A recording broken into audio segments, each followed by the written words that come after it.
अस्सलाम वालेकुम फ्रेंड, कैसे हो आप सब। मैं हूं अब्दुल्ला। ये जो गाड़ी है सुजुकी एवरी है, 2014 मॉडल है, 3 सिलेंडर गाड़ी है ये गाड़ी में जो प्रॉब्लम है, गाड़ी में 1 नंबर जो सिलेंडर है इसका काम नहीं कर रहा और 1 नंबर सिलेंडर का कोड आ रहा है ये। और दूसरा, चेक इंजन की लाइट इसकी इस तरह ग्लो कर रही है, मतलब कि हमारी लाइट इसकी ब्लिंक करती है। जैसे ये कोड आएगा ये लाइट इस तरह करती है इसकी। तो इसको हम स्कैनर पे चेक करते हैं।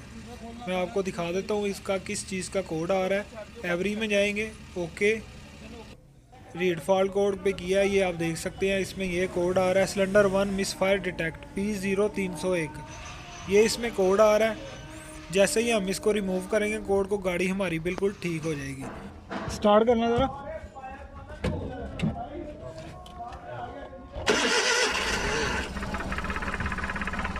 तो जैसा आप देख सकते हैं गाड़ी स्टार्ट हो गई है और नॉकिंग कर रही है।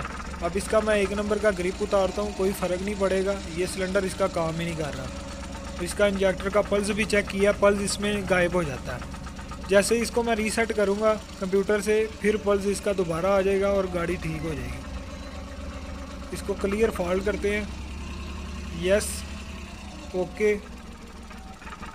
अब इसकी गाड़ी बिल्कुल ठीक हो गई है। ये इसमें मसला आ रहा है, अब इसका इंजेक्टर का पल्स भी आ गया होगा और गाड़ी ठीक हो गई है। बहरहाल इसमें थोड़ी सी मिसिंग है गाड़ी में, ये इंजन हमारा जर्किंग कर रहा है। तो जो पल्स गायब हो रहा है वो क्यों हो रहा है वो हम चेक करते हैं। और इसका लाइव डाटा में, इंजन के लाइव डाटा में जाके यहाँ से इंजेक्टर पल्स की रीडिंग भी चेक कर लेते हैं, सही बता रहा है कि नहीं। तो इंजेक्टर पल्स की जो रीडिंग है वो थोड़ी ज़्यादा बता रहा है, तो अभी इंजेक्टर इसका काम कर रहा है। जैसे ही इसको मैं उतारूंगा इसकी पल्स की रीडिंग ज़्यादा हो जाएगी। ये निकाल दिया और इसकी रीडिंग आप देख सकते हैं 4 से ऊपर तक जा रही है, 4 तक जा रही है। तो इसकी जो एक्यूरेट रीडिंग है वो हमारी 2 पॉइंट से लेके 50 से लेके 3 पॉइंट तक आएगी। तो इसको एक दफ़ा हम क्लियर करते हैं फिर फॉल्ट को। ये कोड आ रहा है इसका, अभी तो ग्रिप उतारा है इसलिए आ रहा था, एक दफ़ा क्लियर करते हैं, ओके। अब इसका कोड चला गया और गाड़ी ठीक हो गई है। इसका 1 नंबर सिलेंडर भी अब काम कर रहा है। अब 30 सेकंड या 40 सेकंड के बाद ये कोड फिर दोबारा आ जाएगा और 1 नंबर सिलेंडर में से पल्स जो आ रहा है वो गायब हो जाएगा। चेक करते हैं, नहीं आ रहा अभी। कभी 1 मिनट बाद, कभी 30 सेकंड बाद, कभी 40 सेकंड बाद, अभी भी नहीं आ रहा। थोड़ा वेट कर लेते हैं। अब इंजन का साउंड आपने देख लिया, लग रहा है कि इसका सिलेंडर काम करना छोड़ गया। Every, okay, read fall code, ये आप देख सकते हैं। इसका कोड इस तरह ऑटोमेटिक दोबारा आ जाता है, तो साथ ही इंजन में मिसिंग आ जाती है। तो ये गाड़ी में मसला है। इसका कोड जैसे ही हम इधर से क्लियर करते हैं थोड़ी देर बाद फिर ये दोबारा कोड आ जाता है और 1 नंबर इंजेक्टर का जो पल्स है वो गायब हो जाता है। ये इसका ECM है, ECM भी इसका खोल के चेक कर लिया था, ECM इसका बिल्कुल ठीक है, ECM में मसला नहीं है। ECM इसका चेंज करके देखा था लेकिन गाड़ी में ये ECM का मसला नहीं निकला। तो वायरिंग में जो इसका इंजेक्टर का 1 नंबर का पल्स है वो यहाँ तक इसकी कंटिन्यूटी भी चेक की है, वो भी सही है। तो अब मसला कहाँ पे है, अब मैं अब देखता हूँ, फिर आपके साथ मैं शेयर करता हूँ। तो दोस्तों गाड़ी का मैं इंजन खुलवा रहा हूँ। तो आप सोच रहे होंगे कि इलेक्ट्रिकल फॉल्ट है, पल्स गायब हो रहा है, तो इसका इंजन के साथ क्या तल्लक है। तो ये सुजुकी में जितनी भी गाड़ी हैं, इसका जब इंजन के अंदर कोई मसला आएगा, अगर आपका 1 नंबर सिलेंडर में कोई मसला आ जाएगा तो इसका ऑटोमेटिक कंप्यूटर से वो ट्रिप करवा देगा, हमारा पल्स गायब हो जाएगा। तो इंजन इसका बाहर वाली साइड पे ले आए हैं हम। इसको अब पूरा ओपन करते हैं, ओपन करके चेक करते हैं कि इसका कोई वाल वगैरह लीक तो नहीं है, या इसका कोई रिंग वगैरह तो नहीं कोई ख़राब, या इसका पिस्टन तो नहीं कोई ख़राब। मैकेनिकल जो भी फॉल्ट है देखते हैं। तो हेड इसका ओपन कर रहे हैं हम, हेड खोल के देखते हैं इसके अंदर क्या मसला है। तो फिर वो मसला मैं आपके साथ शेयर करता हूँ। तो ये सुजुकी में अगर आपके पास इस तरह का मसला आ जाए, तो इलेक्ट्रिकल सारा कुछ ठीक हो, तो आप इसके इंजन को चेक करें। तो गाड़ी में ये फॉल्ट था, ये पिस्टन का एक तो रिंग है, ये आपको नज़र आ रहा है, ये रिंग इसका एक थोड़ा बेंड था, ठीक है, एक ये मसला था। दूसरा इसकी वॉल की जो सील है वो लीक थी, जिसकी वजह से गाड़ी का मिस फायर का कोड आ रहा था। अब गाड़ी को मुकम्मल फिट करके मैं आपको पूरी तफसील से समझाता हूँ।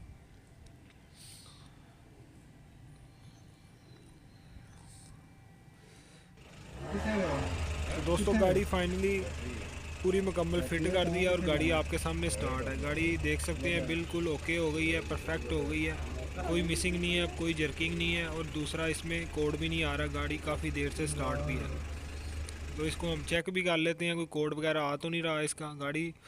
गाड़ी में जो मसला था, आप सोच रहे होंगे कि इसका इलेक्ट्रिकल का मैकेनिकल के साथ क्या ताल्लुक है।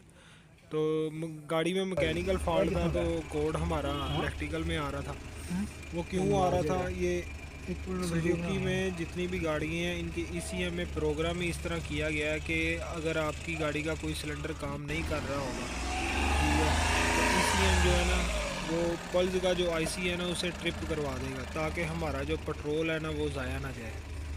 ठीक है, इसकी प्रोग्रामिंग इस तरीके से की जाती है। तो ये गाड़ी में मसला आ रहा था। अगर आपके पास भी इस तरह का कोई इशू आए तो आप सबसे पहले ये चीज़ें चेक करने के बाद इसका इंजन भी ज़रूर चेक करें। तो गाड़ी आपके सामने स्टार्ट है, तो इसको हेल्थ रिपोर्ट पे मैंने लगा दिया। तो फिर आप देख लेते हैं क्या कोड आता है इसमें। बहरहाल अगर इसका पहले वाला कोड आता, सिलेंडर मिस फायर करता, तो गाड़ी मिसिंग करती, और दूसरा इसकी चेक इंजन की लाइट जो है ग्लो करती। अभी वो वाला सिस्टम नहीं रहा, बिल्कुल ठीक हो गई है। ECM में वैसे एक फॉल्ट आ रहा है, वो किसी और चीज़ का होगा, क्योंकि पूरे ग्रिप इसके उतारे थे इंजन के। ब्राइटनेस तेज़ करने लगूँ इसकी। जैसा कि आप देख सकते हैं इसका कोड आ रहा है जनरेटर कंट्रोल सर्किट। तो बैटरी की वायर उतारी थी, बैटरी भी थोड़ी वीक है, जिसकी वजह से ये कोड आ रहा है इसका। इसके साथ कोई तल्लक नहीं है मिसिंग के साथ। तो इसको हम रिमूव कर देते हैं। सिस्टम सिलेक्शन ECM यहाँ पे जाते हैं, यहाँ पे हम एवरी में जाएंगे, ओके क्लियर फॉल्ट कोड कर देते हैं, yes okay read data stream. अब यहाँ से हम इंजेक्टर पल्स की जो रीडिंग है जो हमारी दुरुस्त होनी चाहिए, परफेक्ट होनी चाहिए, वो हम चेक करते हैं। इंजन स्पीड को भी सिलेक्ट कर लेते हैं, जनरेटर को भी चेक कर लेते हैं, जनरेटर हमारा काम कर रहा है। इंजेक्टर पल्स यहाँ ऐसे ओके कर देंगे हम। तो जैसा कि आप देख सकते हैं इसका जनरेटर सर्किट ड्यूटी भी काम कर रहा है और इंजेक्टर पल्स भी सही काम कर रहा है। तो यहाँ से हमें पता चल रहा है कि हमारी गाड़ी जो है बिल्कुल ठीक हो गई है, और इंजेक्टर पल्स की जो रीडिंग है एक्यूरेट जो होनी चाहिए वो बिल्कुल ओके है। और इंजेक्टर पल्स की जो रीडिंग है जो हमारी एक्यूरेट दुरुस्त होनी चाहिए, वो हमारी 3 पॉइंट से लेके 2.50 तक होनी चाहिए। जैसे ही आप रेस देंगे तो ये 3 पॉइंट से ऊपर जाएगी। तो वीडियो के शुरू में भी आपने इसकी रीडिंग चेक की थी, तो अभी भी चेक कर लें। अभी गाड़ी का जो इंजन है हमारा स्टेबल खड़ा हुआ है, बिल्कुल कोई मिसिंग नहीं है, कुछ भी नहीं है। गाड़ी अल्हम्दुलिल्लाह ओके हो गई है। तो generator count duty, generator field duty, ये भी दोनों चीज़ें काम कर रही हैं। तो नो DTC बता रहा है। तो गाड़ी स्टार्ट है। अगर वीडियो पसंद आई है वीडियो को लाइक कर दें और अपने दोस्तों के साथ भी शेयर किया करें। तो गाड़ी में कोई जर्किंग नहीं है, कुछ भी नहीं है, ये आपके सामने है। अपना बहुत सारा ख्याल रखिएगा। अल्लाह हाफिज़। Thanks for watching.